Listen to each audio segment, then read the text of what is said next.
Dear students, आज BA third year political science की second paper international relations की class में हम पढ़ेंगे features of post world war world, मतलब विश्व युद्ध उपरांत विश्व की विशेषताएं। बच्चों, जैसा कि आप जानते हो, 1945 में द्वितीय विश्व युद्ध के अंत के पश्चात एक नए विश्व का उदय हुआ था और जिसमें संपूर्ण परिदृश्य बदल चुका था। अनेक नई विशेषताओं एवं नए समीकरणों ने जन्म लिया था। सबसे पहले हम इसमें देखते हैं यूरोपीय प्रभुत्व का अंत। जैसा कि बच्चों आप जानते हो, सन 15वीं शताब्दी के पश्चात 15वीं शताब्दी से लेकर 1945 तक पूरे विश्व पटल पर यूरोपीय शक्तियाँ ही प्रभावशाली थी, उनका दबदबा कायम था। कोलंबस और वास्को डी गामा ने जब अमेरिका और भारत की समुद्री मार्ग से खोज करी थी, तब से पूरे विश्व में यूरोपीय शक्तियों का दबदबा था। Britain, France, Germany, Spain, Portugal, Netherlands इत्यादि सारी कंट्रीज़ की कॉलोनीज़ पूरी दुनिया में अलग अलग जगहों पर थीं और ये यूरोपीय शक्तियाँ ही विश्व राजनीति की प्रमुख सूत्रधार थी। इनफैक्ट जो हिस्ट्री थी वर्ल्ड की, वो मेनली यूरोपियन हिस्ट्री से ही प्रभावित थी, क्योंकि यूरोपियन पावर्स के जो इक्वेशंस थे, कभी कहीं युद्ध कभी कहीं संघर्ष, इसके द्वारा ही अंतर्राष्ट्रीय राजनीति चलती थी। अब इन ट्रेडिशनल परंपरागत यूरोपियन शक्तियों का ह्रास हो चुका था। दो विश्व युद्धों ने इन्हें इतना जर्जर कर दिया था कि ये सब अपने अस्तित्व के सर्वाइवल के लिए या अस्तित्व के संकट से जूझ रही थी। दूसरा प्रमुख पॉइंट है बच्चों, विश्व में दो नई महाशक्तियों का उदय। जैसा कि आप जानते हो, अमेरिका बहुत लंबे समय तक अलगाव की नीति अपनाए हुए था और विश्व राजनीति से उसका कोई लेना देना नहीं था। लेकिन प्रथम विश्व युद्ध के दौरान अमेरिका का थोड़ा बहुत इंटरेक्शन हुआ अंतर्राष्ट्रीय जगत में, और द्वितीय विश्व युद्ध में तो अमेरिका पूरी तरह से युद्ध में कूद ही चुका था, जब जापान ने पर्ल हार्बर पर अटैक करके अमेरिका को युद्ध में कूदने के लिए मजबूर किया था। इसके अलावा सोवियत संघ भी एक महाशक्ति के रूप में उदय हुआ। अमेरिका और सोवियत संघ दोनों नई महाशक्तियाँ थी और अब 1945 के बाद इन दोनों शक्तियों का प्रभुत्व विश्व राजनीति में प्रारंभ हुआ। नेक्स्ट इम्पॉर्टेंट पॉइंट है बच्चों, परमाणु युग का सूत्रपात। जैसा कि आप जानते ही हो, द्वितीय विश्व युद्ध को रोकने में सबसे जो महत्वपूर्ण फैक्टर था वह था परमाणु बम का प्रयोग। समय और परिस्थिति कह लीजिए, यदि परमाणु बम का प्रयोग नहीं होता तो जापान कभी भी आत्मसमर्पण नहीं करता, फैक्ट है। और उसी तरह से जर्मनी और इटली को रोकना भी बहुत मुश्किल हो रहा था। तो 6 अगस्त और 9 अगस्त को क्रमशः हिरोशिमा और नागासाकी पर अमेरिका ने परमाणु बम गिराए। ये मानव के लिए एक बहुत ही त्रासदीपूर्ण निर्णय था, लेकिन ये हुआ और एक नए युग का प्रारंभ हुआ, जिसे हम परमाणु युग के नाम से जानते हैं। और इस परमाणु युग के उदय से विश्व राजनीति में कई परिवर्तन आए। नेक्स्ट इम्पॉर्टेंट पॉइंट है बच्चों, शीत युद्ध का प्रारंभ। जैसा कि बच्चों आप जानते हो, 1945 के बाद में विश्व राजनीति में, जैसा कि हमने अभी पढ़ा, दो महाशक्तियों का उदय हुआ, सोवियत संघ और संयुक्त राज्य अमेरिका। संयुक्त राज्य अमेरिका पूंजीवादी विचारधारा का प्रतिनिधित्व करता था, जबकि सोवियत संघ साम्यवादी विचारधारा का नेतृत्व करता था। ये दोनों विचारधाराएं आपस में एक दूसरे की घोर विरोधी थी। और जब सोवियत संघ में बोल्शेविक क्रांति हुई थी, जिसके द्वारा साम्यवादी शासन की नींव रखी गई थी 1917 में, तो अमेरिका ने इसका बहुत विरोध किया था। अमेरिका ने लंबे समय तक सोवियत संघ को मान्यता प्रदान नहीं करी थी। और जब द्वितीय विश्व युद्ध लड़ा गया था, तो परिस्थितियों के कारण अमेरिका और सोवियत संघ ने अपनी प्रतिद्वंदिता को पीछे रखा और जो कॉमन एनिमी था हिटलर, उसका मिलकर मुकाबला किया था।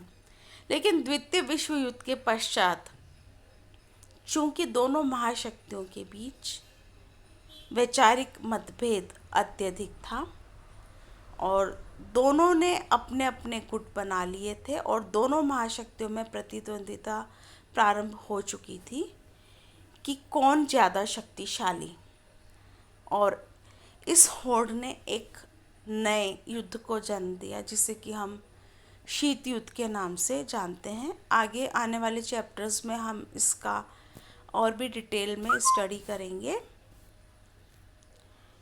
और इस शीत युद्ध के प्रारंभ होने से विश्व में एक नया दौर प्रारंभ हुआ और 1945 से लेकर 1990 तक के जो 45 इयर्स का पीरियड है, वो शीत युद्ध के द्वारा डोमिनेट रहा। नेक्स्ट पॉइंट है बच्चों, अफ्रीका एवं एशिया के देशों का उदय। जैसा कि बच्चों मैंने अभी आपको बताया कि 1945 में परंपरागत यूरोपियन शक्तियों का ह्रास हो गया और ये यूरोपीय शक्तियाँ लगभग 500 वर्ष तक औपनिवेशिक शक्तियाँ भी थी, जिन्होंने पूरी दुनिया में जगह जगह पर अपने उपनिवेशों को स्थापित किया था।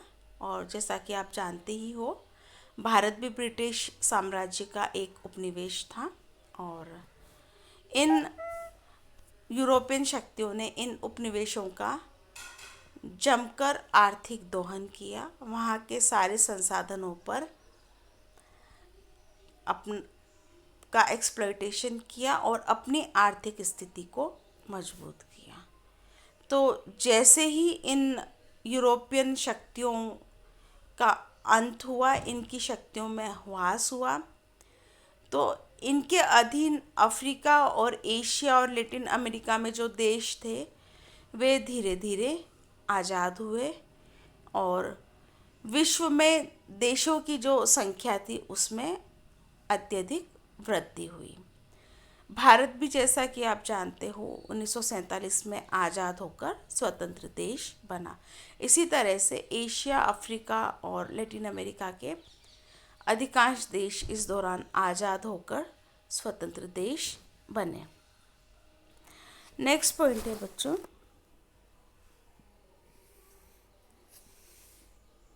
सैनिक गुटबंदी। जैसा कि बच्चों आप जानते ही हो, चूँकि शीत युद्ध प्रारंभ हो चुका था और अमेरिका और सोवियत संघ के मध्य एक नई प्रतिद्वंदिता ने जन्म ले लिया था और दोनों गुट अब इस कोशिश में थे कि वे ज़्यादा शक्तिशाली बने और विश्व में उनका प्रभुत्व ज़्यादा स्थापित हो। इसी होड़ में सैनिक गुटबंदियों की शुरुआत हुई। सबसे पहले हम देखते हैं कि अमेरिका के नेतृत्व में नेटो की स्थापना हुई 1949 में, नॉर्थ अटलांटिक ट्रीटी ऑर्गेनाइजेशन। उसके बाद अमेरिका ने सेंटो और सिएटो जैसी संधियां करी, जो कि कुछ हद तक सैनिक गुटबंदी ही का प्रभाव था। और इसी तरह से सोवियत संघ के नेतृत्व में वॉर्सो पैक्ट की स्थापना हुई, जो सोवियत गुट की सैनिक गठबंधन था। तो इस तरह से विश्व में हथियारों की एक होड़ प्रारंभ हुई। नेक्स्ट पॉइंट है बच्चों, तकनीकी एवं वैज्ञानिक प्रगति। बच्चों 1945 के बाद विश्व ने एक नए युग में प्रवेश किया, जिसमें तकनीकी और वैज्ञानिक प्रगति भी अत्यधिक हुई। हालांकि आप देख ही रहे हो कि किस तरह से जो औद्योगिक क्रांति हुई उसके पश्चात उद्योगों में मशीनों का यूज़ होने लगा और तकनीकी विकास होने लगा, और ये निरंतर चलने वाली प्रक्रिया थी। लेकिन 1945 के बाद इस प्रक्रिया में और भी ज़्यादा वृद्धि हुई। अमेरिका और सोवियत संघ बहुत ही शक्तिशाली देश थे, और इन देशों में भी कई तरह की तकनीकी और वैज्ञानिक प्रगति हुई, और मानव चांद पर भी पहुंचा। हथियारों में भी अति आधुनिक हथियार बने, परमाणु हथियारों का भी निर्माण हुआ, अति आधुनिक सैनिक इक्विपमेंट्स का भी आविष्कार हुआ। मानव के जीवन के हर क्षेत्र में तकनीकी एवं वैज्ञानिक प्रगति हुई, जो अनवरत जारी है। और आज भी हम देख रहे हैं कि मोबाइल, इंटरनेट और जो कम्युनिकेशन रिवॉल्यूशन का जो युग है, उसमें भी रोज नई नई वैज्ञानिक प्रगति चलती जा रही है। नेक्स्ट पॉइंट है बच्चों, संयुक्त राष्ट्र संघ का उदय है। जैसा कि हमने देखा कि लीग ऑफ नेशंस राष्ट्र संघ, जो कि प्रथम विश्व युद्ध के बाद बना था, वह युद्ध और संघर्ष को नहीं रोक पाया। अंततः ये ऑर्गेनाइजेशन नहीं चल पाया, और द्वितीय विश्व युद्ध के पश्चात नेताओं ने फिर से कोशिश करी, विभिन्न सम्मेलन किए और एक नई अंतर्राष्ट्रीय संस्था का निर्माण किया, जिसे कि हम संयुक्त राष्ट्र संघ कहते हैं, यूएनओ। उसे भी हम आगे डिटेल में पढ़ेंगे, उसके सारे ऑर्गन्स और स्पेशलाइज्ड एजेंसीज के रेफरेंस में। और इस संगठन के द्वारा अंतर्राष्ट्रीय सुरक्षा और शांति की स्थापना का प्रयास किया गया। हालांकि शीत युद्ध काल के दौरान दोनों महाशक्तियों ने इसे कई बार पपेट बनाया, और ये दोनों महाशक्तियों की राइवलरी का एक प्लेग्राउंड बन के भी रहा। लेकिन फिर भी कई अवसर ऐसे आए जब संयुक्त राष्ट्र संघ ने युद्ध की स्थिति को टाला और अपने स्वयं को एक महत्वपूर्ण एवं स्ट्रॉन्ग अंतर्राष्ट्रीय संगठन के रूप में स्थापित किया। थैंक यू बच्चों।